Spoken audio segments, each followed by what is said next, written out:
क्या खूब कहा आपने। कवि रंजीत तिवारी का आप समस्त सुधी दर्शकों श्रोताओं को बहुत बहुत प्रणाम। और आज फिर हम सभी उपस्थित हैं उसी कार्यक्रम में जिसका नाम है वाह क्या खूब कहा। दोस्तों, आज के एपिसोड में आज मैं ही आपको अपनी कविताओं से रूबरू करवाऊंगा। अपनी कविताओं से आज आपको सराबोर करने के लिए यहाँ उपस्थित हूँ। तो मैं आदरणीय दुष्यंत कुमार जी की कुछ पंक्तियों से अपनी काव्य यात्रा प्रारंभ कर रहा हूँ कि मैं जिसे ओढ़ता बिछाता हूँ, मैं जिसे ओढ़ता बिछाता हूँ, वो गजल आपको सुनाता हूँ। मैं जिसे ओढ़ता बिछाता हूँ, वो गजल आपको सुनाता हूँ। एक जंगल है तेरी आंखों में, एक जंगल है तेरी आंखों में, मैं जहाँ राह भूल जाता हूँ, मैं जहाँ राह भूल जाता हूँ।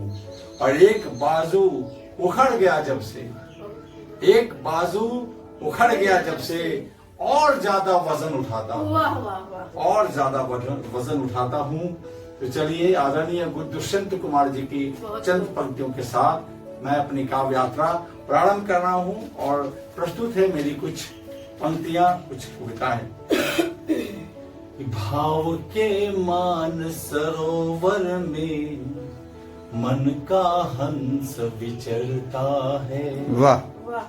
भाव के मान सरोवर में मन का हंस विचरता है। वाह, क्या खूब कहा। लौकिकता की सीमा से ऊपर अनुभूति के मोती चुनता है।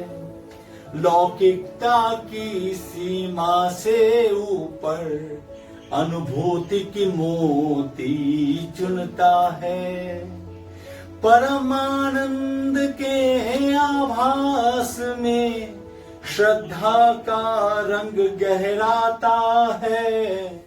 अदृग जल से होकर अभिसिंचित श्रृंगार भक्ति बन जाता है।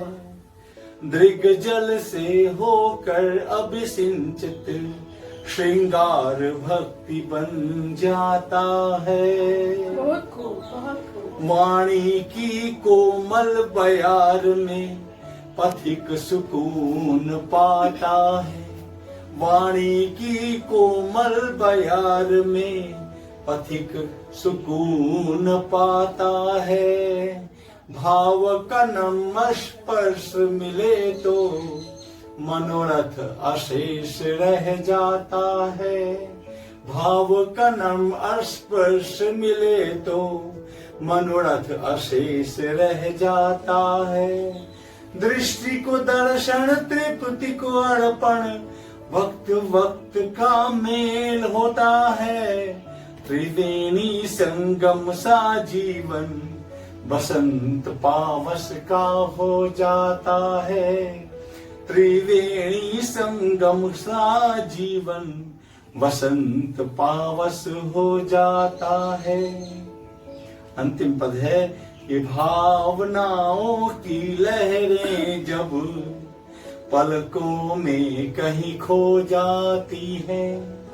भावनाओं की लहरें जब पलकों में कहीं खो जाती है। सिमट जाती है सदियां पलों में, दृग जल गंगा हो जाता है। सिमट जाती है सदियां पलों में, दृग जल गंगा हो जाता है। अब के मान सरोवर में मन का हंस विचरता है। लौकिकता की सीमा से ऊपर अनुभूति के मोती चुनता है। वाह, क्या खूब कहा। मोती चुनता है। बहुत खूब कहा आपने। तो अभी आप सुन रहे थे हमारे माननीय अजीत तिवारी जी की कविता को, रचनाओं को, जो कि काफी मन स्पर्शी थी, काफी अच्छी लग रही थी। आशा करती हूँ कि आप सभी दर्शकों को भी इनकी प्रस्तुति पसंद आई होगी। तो जी हाँ दोस्तों, मैं हूँ आप सभी के समक्ष प्रिया सिन्हा की ओर से आप सभी दर्शकों को प्यार भरा प्रणाम। और इनके साथ साथ मैं भी अपनी कुछ रचनाओं की प्रस्तुति करना चाह रही हूँ, तो आप लोग सुनिएगा। स्वागत। मैं अपनी रचना का छोटी छोटी दो रचनाओं का प्रस्तुति करूंगी। तो सबसे पहले तो है कि अस्तित्व की खोज। अस्तित्व का अर्थ तो सभी जानते होंगे, एग्जिस्टेंस, वजूद, प्रेजेंस। तो उसी पर मैंने लिखा है कि अस्तित्व की खोज अपने अस्तित्व की खोज करती हूँ मैं हरदम हर रोज। अपने अस्तित्व की खोज करती हूँ मैं हरदम हर रोज। हूँ मैं खुदा की नेमत कोई, हूँ मैं खुदा की नेमत कोई, या फिर मैं हूँ कोई बोझ। हूँ मैं खुदा की नेमत कोई, या फिर हूँ मैं कोई बोझ। अस्तित्व की खोज करती हूँ मैं हरदम हर रोज। कहा किसी ने होकर के सोच, कहा किसी ने होकर के सोच। यहाँ सोच का अर्थ हुआ स्पष्ट रूप से। तो कहा किसी ने होकर के सोच कि तुम तो हो बेअकल हो पुरसोच, तुम तो हो बेअकल पुरसोच। यहाँ पुरसोच का अर्थ है दुखी आत्मा, दुखी मन से भरा है। तो तुम तो हो बेअकल पुरसोच, तो दूजी ओर वहीं दिखा किसी को, तो वहीं दूसरी ओर दिखा किसी को, कहीं मुझ में भी। वाह क्या खूब कहा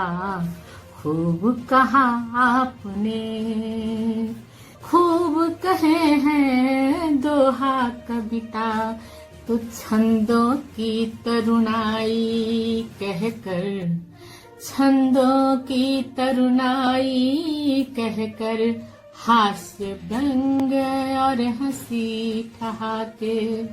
छंदों की तरुणाई कहते, हास्य व्यंग और हंसी ठहाके। खूब कहा